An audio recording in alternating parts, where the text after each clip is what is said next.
আসসালামু আলাইকুম রহমতুল্লাহ। সুপ্রিয় শিক্ষার্থী বন্ধুরা, আশা করছি সবাই অনেক অনেক ভালো আছো। তো আজকে আমরা যেটা আলোচনা করবো সেটি হচ্ছে একাদশ এবং দ্বাদশ শ্রেণীর তথ্য এবং যোগাযোগ প্রযুক্তির HTML অর্থাৎ চতুর্থ অধ্যায়ের একটি গুরুত্বপূর্ণ টপিক, সেটা হচ্ছে ছবি যুক্ত করা বা ইমেজ যুক্ত করা। তো ছবি যুক্ত করার জন্য আমাদের যেই ট্যাগটা জানতে হবে সেই ট্যাগের নাম হচ্ছে IMG ট্যাগ, এবং খুবই সংক্ষেপে আমরা যদি সেটা লিখি সেটা হচ্ছে IMG। এবং এই IMG ট্যাগ দ্বারা আমরা মূলত কোনো একটা ছবি খুব সহজেই ওয়েবসাইটে যুক্ত করতে পারি এবং ওয়েবসাইটের তোমার হচ্ছে এইগুলার সাইজও পরিবর্তন করে দিতে পারি।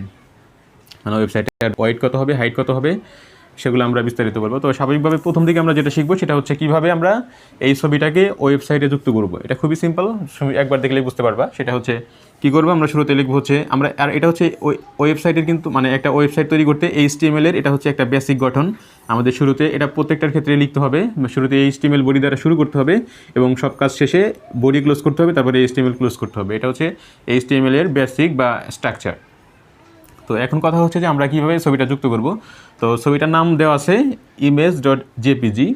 তো আমাদের ছবি যুক্ত করার প্রক্রিয়া হচ্ছে শুরুতে কী করতে হবে, IMG ট্যাগ দিতে হবে, ঠিক আছে। এরপর লিখতে হবে যে SRC, ঠিক আছে, IMG SRC। আর এরপরে হচ্ছে আমাদের লিখতে হবে ছবির নাম। ছবির নাম কী দেওয়া আছে, ছবির নাম দেওয়া হচ্ছে image.jpg, ঠিক আছে। জাস্ট হয়ে গেলে আমাদের একটা ছবি অ্যাড করা, খুবই সহজ। তো এই প্রক্রিয়ার মাধ্যমে আমরা ওয়েবসাইটে কোনো একটা ছবি অ্যাড করতে পারি। শুরুতে আমরা যেটা গেলাম সেটা হচ্ছে IMG, সেটা হচ্ছে ইমেজ ট্যাগের হচ্ছে এটা সংক্ষিপ্ত রূপ। মানে IMG হচ্ছে ইমেজ থেকে এসেছে এবং SRC মানে হচ্ছে সোর্স। SRCর পুনর হচ্ছে সোর্স মানে হচ্ছে উৎস। ইমেজ মানে হচ্ছে ছবি, সোর্স মানে হচ্ছে উৎস। আর ছবির উৎসটা দেওয়ার পরে এরপরে একটা ইকুয়াল সাইন দিতে হবে, তারপরে হচ্ছে দুইটা কোটেশন বা ইনভার্টেড কমা দেওয়ার পরে মাঝখানে ছবির নামটা যা দেওয়া থাকবে ওইটা দিলেই মূলত আমাদের ছবিটা যুক্ত হবে, ঠিক আছে। ধরো এখানে ছবিটার নাম দেওয়া আছে হচ্ছে xyz.jpg। তো এটা যদি থাকে সেক্ষেত্রে আমরা কী করতাম, শুধুমাত্র এইখানে এইটুকু একটু পরিবর্তন করে দিতাম যে xyz। তো এইভাবে হচ্ছে আমরা খুব সহজেই কোনো একটা ছবি যুক্ত করে দিতে পারি। তো এখন কথা হচ্ছে যে ছবিটা তো সব সময় যে ডেস্কটপে বা বাইরে থাকবে এমন না, ছবিটা হয়তো কোনো সময় থাকতে পারে, মানে একটা ফোল্ডারের ভিতরে থাকতে পারে। তো সেটা থাকলে কীভাবে করবো, সেটা করার জন্য ধরো আমাদের এই ছবিটা আছে হচ্ছে ইমেজেস নামে কোনো একটা ফোল্ডারের ভিতরে, ছবিটা আছে। তো ইমেজেস নামে কোনো একটা ফোল্ডারের ভিতরে ছবিটা থাকার কারণে যেটা হয়েছে সেটার ক্ষেত্রে আমাদের কীভাবে কাজটা করব, যে এখানে ফোল্ডারের নাম কি, এখানে এই ফোল্ডারের নাম হচ্ছে ইমেজেস এবং ছবির নাম হচ্ছে xyz.jpg। সেক্ষেত্রে আমাদের যেটা করতে হবে, ফোল্ডারের নামটা উল্লেখ করে দিতে হবে। শুরুতে লিখতে হবে হচ্ছে IMG, তারপর লিখতে হবে হচ্ছে SRC, তারপরে লিখতে হবে হচ্ছে ফোল্ডারের নাম কী দেওয়া আছে, ইমেজেস। ফোল্ডারের নাম লিখলাম ইমেজেস এবং তারপরে একটা স্ল্যাশ দিতে হবে এবং স্ল্যাশের পরে আমাদের ছবির নামটা দিতে হবে xyz.jpg, ঠিক আছে। তো এইভাবে হচ্ছে কোনো একটা ফোল্ডারের ভিতরে একাধিক ছবি থাকলে বা একটি ছবি থাকলে আমরা এইভাবে প্রথমে ফোল্ডারের নাম দিব, তারপরে হচ্ছে ছবিটা। ধরো এই ইমেজেস ফোল্ডারের ভিতরে আরও একটা ছবি আছে, ধরো এখানে আরও একটা ছবি আছে, ঠিক আছে। এটা একটু অ্যাংরি টাইপের আর কি, বা স্যাড টাইপের আর কি, sad.jpg। তো এই ছবিটা ধরো আমাদের এই ইমেজ নামক ফোল্ডারের ভিতরে আছে। তো সেই ক্ষেত্রে আমরা যেটা করব সেটা হচ্ছে আমরা লিখব হচ্ছে IMG SRC, তারপরে হচ্ছে ফোল্ডারের নাম কি, ইমেজেস,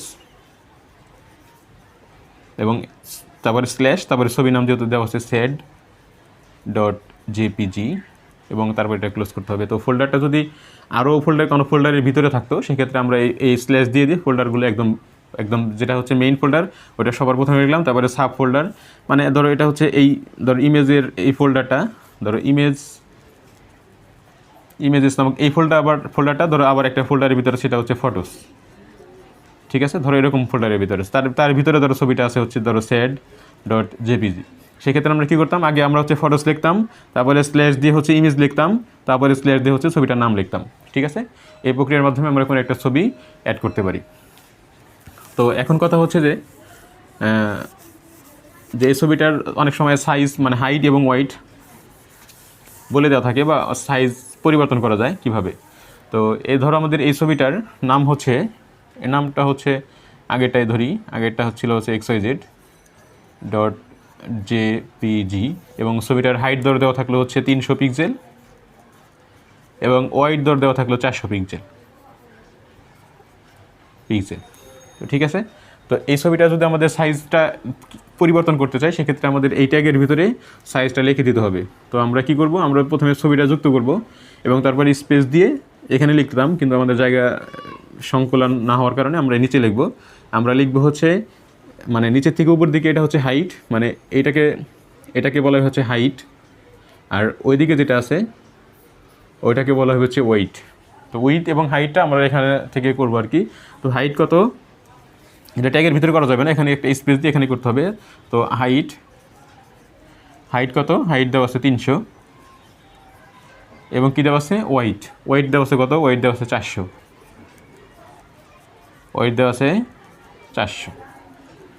ঠিক আছে, এরপর এটা ক্লোজ করতে হবে। অর্থাৎ আমাদের যখন কোনো একটা ছবির নাম দেওয়া থাকবে, ছবিটা ধরো এই ফোল্ডারের নাম, মানে এই ছবিটা ধরো আছে হচ্ছে ইমেজ নামক ফোল্ডারে, ছবির নাম হচ্ছে xyz.jpg এবং ছবিটার হাইট হচ্ছে 300 পিক্সেল, ওয়াইড হচ্ছে 400 পিক্সেল।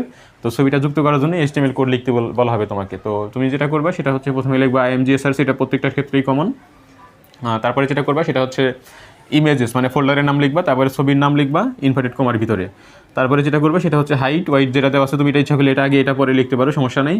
তো হাইট লিখলা হচ্ছে 300 এবং ওয়াইড লিখলা হচ্ছে যেখানে যেটা ইনফরমেশন যা দেওয়া থাকবে তাই লিখবা, লেখার পর এটা ক্লোজ করে দিবা। তো এইভাবে হচ্ছে আমাদের কোনো একটা ছবি যুক্ত করা যায়। তো আরেকটা কথা হচ্ছে যে অনেক সময় এটার অ্যালাইন পরিবর্তন করা থাকে, মানে এটার অবস্থান কোন জায়গায় থাকবে। একটা ওয়েবসাইটে সাধারণত 3টা অবস্থান থাকে, একটা হচ্ছে লেফট, একটা থাকে সেন্টার, একটা থাকে রাইট। তো ছবিটা আসলে কোন জায়গায় থাকবে যদি এটা উল্লেখ করা না থাকে, ছবিটা সাধারণত ওয়েবসাইটের বাম দিকে থাকে, এটা হচ্ছে ডিফল্ট। আর কোনো কারণে তোমার যদি ওয়েবসাইটটা মাঝখানে কিংবা ডানে নিতে হয় সেক্ষেত্রে হচ্ছে এখানে কাজ করে দিতে হয়। তো সেই কাজটা কীরকম, ধরো এই ছবিটা বলা আছে যে ছবিটা থাকবে হচ্ছে ডানে, তো আমাদের কি করতে হবে, এই আগের কাজটুকু কিন্তু আগের মতোই, শুধুমাত্র এখানে একটা এক্সট্রা কথা লিখে দিতে হবে, সেটা হচ্ছে অ্যালাইন। এখানে লেখা যায় তো মানে অ্যালাইনটা লিখতে হবে কত, অ্যালাইনটা যেহেতু ডানে থাকবে সেক্ষেত্রে আমাদের এখানে লিখে দিতে হবে রাইট। ঠিক আছে, যদি সেন্টারে থাকতো বা মাঝখানে থাকতো সেক্ষেত্রে আমাদের বলে দেওয়া লাগতো যে অ্যালাইন সমান রাইট। তো এই ছিল আজকের ভিডিও, এবং আজকের ভিডিওর মাধ্যমে আমরা শিখালাম কীভাবে কোনো একটা ছবি বা একাধিক ছবি তুমি ওয়েব পেজে যুক্ত করতে পারো এবং ছবিটার সাইজ পরিবর্তন করতে পারো, ছবিটার আকার পরিবর্তন করতে পারো এবং ছবিটার হাইট ওয়াইট এগুলা পরিবর্তন করতে পারো। এবং এই ছিল মোটামুটি আজকের ভিডিও। আরেকটা জিনিস সেটা হচ্ছে অনেক সময় থাকে, সেটা হচ্ছে যে এই ছবিটা যুক্ত করার পরে একটা লেখা তোমার বিকল্প হিসাবে লেখার জন্য দেওয়া থাকে হচ্ছে অল্টার, ALT, এবং এর মাঝখানে ধরো কোনো একটা লেখা, ধরো তুমি এখানে লিখে দিবে হচ্ছে দিস